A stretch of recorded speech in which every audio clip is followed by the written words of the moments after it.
برهواني يا أبوري تأكل أنت تمر في خريجة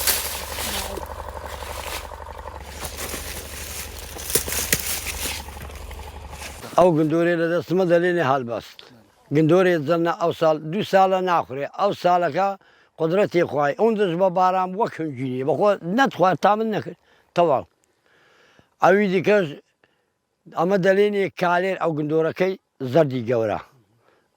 او سنه او گندوره بو خدای عمریوی لگا زرد بو اتو بخو دزاین دلی گندوره گا زرد بو بخو لی دفتو حوزینی خو پیو ویانا او يا عمري او يا اقل لنا كيو بخوي بس برد علي ذبته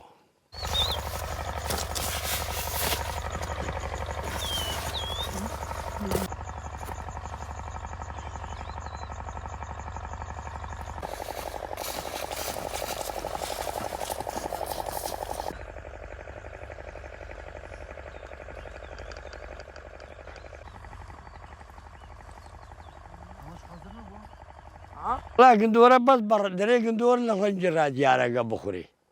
اگه قندور شرين بي بخوي بوني ديت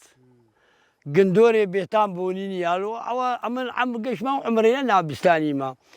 بخداي تقريبا لهشتايوا امن بستاني ده كم هتا علعنك ازبزانا 6 سالة سلا علانها علانك بون دكي اگه بخوري بخداي بوني ديتن اگه نسخوري تام سال بيبوني شينيا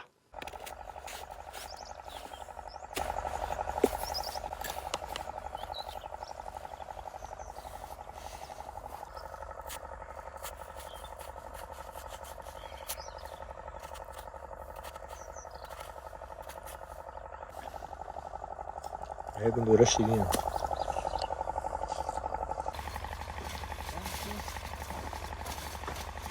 السعريوان 450 650 قندوري ولا قندوري باجي تقريبا ليزك بيستي لك الحمد لله لابو ما تسارسل يجبك معدل سيوني يجبك عم ممنوني مصرفي زورة الآن كا وشي براين يا براي اما بستان ما ذكرت تشهر زامو الآن كا تنيشي ميام كريه بخوا بمليون كنت 450